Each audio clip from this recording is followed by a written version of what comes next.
Kali ini kami akan membacakan kitab yang sangat ditakuti oleh kaum Wahabi. Karena kitab ini memang untuk membantah pola pikir dan kesalahpahaman sekaligus kedangkalan orang-orang Wahabi. Kitab ini bernama Mafahim Yajibu Antusohha yang dikarang oleh As-Sayyid Muhammad bin Alawi Al-Maliki Al-Hasani Al-Makki, tepat pada halaman 124 sampai 125. Apa kata beliau, As-Sayyid Muhammad bin Alawi Al-Maliki Al-Hasani? Tawassul yang disepakati kebolehannya.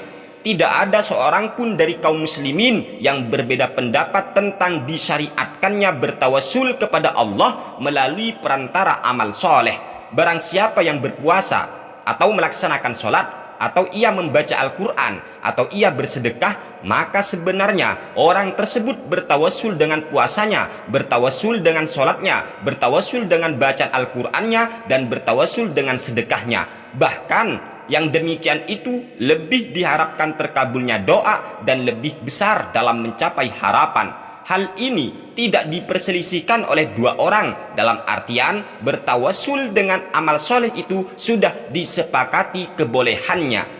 Dalil tentang bolehnya bertawassul dengan amal soleh ini adalah hadis tentang ada 3 orang yang terkurung di dalam goa.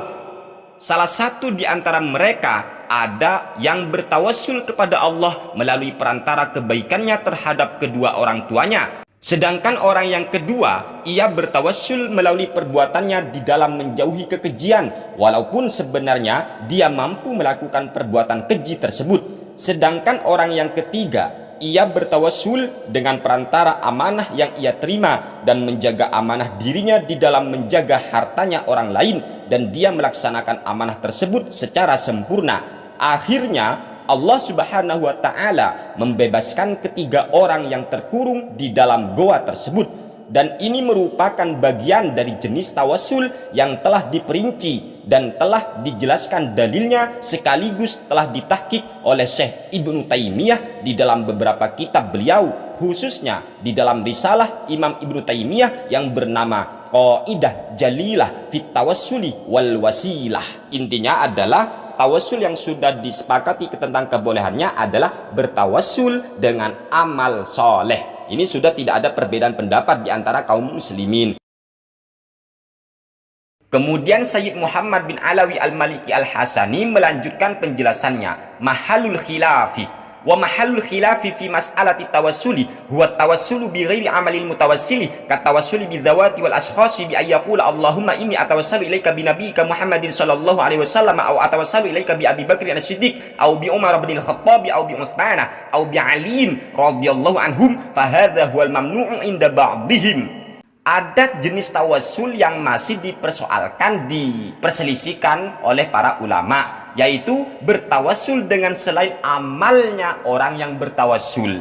Contohnya, ia bertawassul dengan zat ataupun dengan seseorang. Contoh, dia berkata saat berdoa kepada Allah, Allahumma inni atawassalu ilaika binabiyyika Muhammadin sallallahu alaihi wasallam. Ya Allah, sesungguhnya saya bertawassul kepadamu dengan perantara nabimu, yaitu Nabi Muhammad sallallahu alaihi wasallam. Atau atawassalu ilaika bi Abi Bakrin as-Siddiq. Atau dia berkata, saya bertawassul kepadamu dengan perantara sahabat Abu Bakar, atau dengan perantara sahabat Umar bin Al-Khattab, atau dengan perantara sahabat Utsman bin Affan, atau dengan perantara Sayyidina Ali radhiyallahu ta'ala anhum. Fahadza huwal mamnu'u inda ba'dihim. Maka jenis tawassul yang semacam ini oleh sebagian ulama dilarang.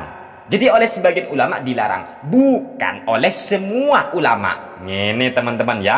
Lalu yang hebat adalah penjelasan Sayyid Muhammad ini bagaimana teman-teman. Lalu dilanjut, saya bacakan langsung terjemahnya biar gak lama teman-teman.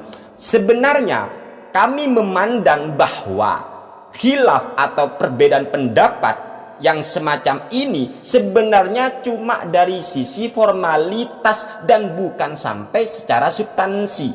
Lah iki kenapa demikian? Karena tawassul dengan sebuah zat ataupun dengan seseorang pada sejatinya, pada hakikatnya akan kembali kepada tawassulnya seseorang melalui amal perbuatan dirinya sendiri. Dan tentu ini sudah disepakati kebolehannya, karena bertawasul dengan perbuatan baik dirinya sendiri itu jelas merupakan tawasul yang sudah muttafaq alaih tentang kebolehannya. Andaikan orang yang tidak mau bertawasul dengan jenis seperti ini, teman-teman, bisa memahami, melihat dengan ainul basirah, kata Sayyid Muhammad bin Alawi al-Maliki, maka jelaslah perkaranya dan akan sirnalah sebuah keiskalan dan lenyaplah fitnah yang sudah terjadi, yang mana mereka itu menghukumi kaum muslimin sebab bertawasul koyok ngene, katanya kok dihukumi syirik dan sesat. Na'udzubillah min dzalik. Kemudian Sayyid Muhammad bin Alawi al-Maliki melanjutkan, saya akan menjelaskan bagaimana mungkin orang yang bertawasul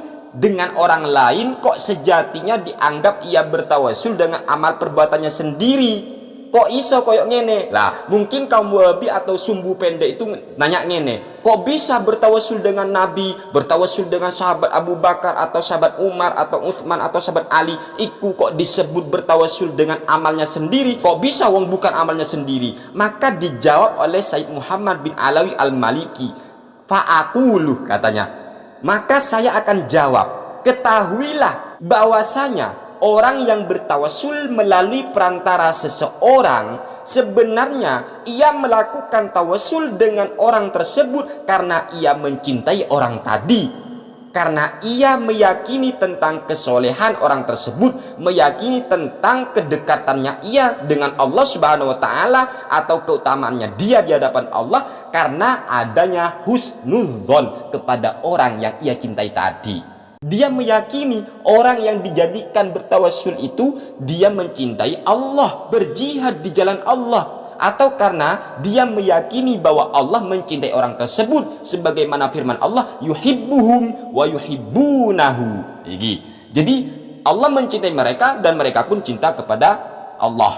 Auli'tiqadi hadzal umur kulliha fi syahsi al-mutawassal bih, atau dia meyakini semua ini terdapat pada orang yang dijadikan alat bertawasul tadi.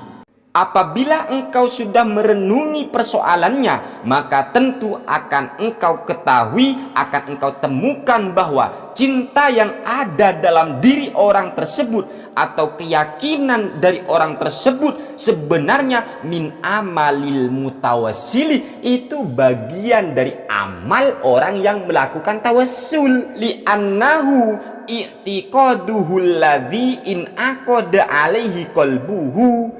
Mengapa? Karena keyakinan yang semacam itu, mahabbah yang semacam itu kan ada pada hati orang yang melakukan tawassul, teman-teman. Sehingga cinta yang ada dalam hatinya itu bagian atau dinisbatkan kepada orang yang bertawasul tadi. Seolah-olah orang yang berkata, ya Allah, aku bertawasul dengan perantara Nabi, aku bertawasul dengan perantara sahabat seumpama ya. Itu sebenarnya dia seolah-olah ngomong ngene, ya Allah, saya mencintai si fulan, saya yakin si fulan mencintaimu, dia ikhlas karenamu, dia berjihad di jalanmu, dan saya meyakini bahwa engkau mencintai ia, engkau meridhoinya, maka aku bertawasul kepadamu bimahabbati lahu, melalui perantara cintaku kepadanya, melalui keyakinanku tentang hal tersebut, aku bertawasul kepadamu ya Allah. Lah, jadi ada ungkapan-ungkapan ketika kita mengatakan, ya Allah, aku bertawasul dengan sahabat Abu Bakar. Sebenarnya kita itu kan bertawasul dengan perantara sahabat Abu Bakar itu dikarenakan ada cinta kita kepada sahabat Abu Bakar. Seolah-olah dia itu secara tidak langsung berkata, atawassalu ilaika bimahabbati li Abi Bakrin, aku bertawasul kepadamu ya Allah dengan perantara cintaku kepada sahabat Abu Bakar. Dan itu jelas merupakan perbuatan dirinya sendiri, karena cinta itu kan adalah tertanam di dalam hatinya. Gitu rek, ngene kalau paham kan, iki Sayyid luar biasa. Lalu di sini lanjut teman-teman ya, faman qala Allahumma inni atawassalu ilaika binabiyika huwa wa man qala Allahumma inni atawassalu ilaika bimahabbati linabiyika sawa. Sehingga orang yang berkata, ya Allah, aku bertawassul kepadamu dengan perantara nabimu, dengan orang yang berkata, ya Allah, sungguh aku bertawassul kepadamu dengan perantara cintaku kepada nabimu, ini sebenarnya sama.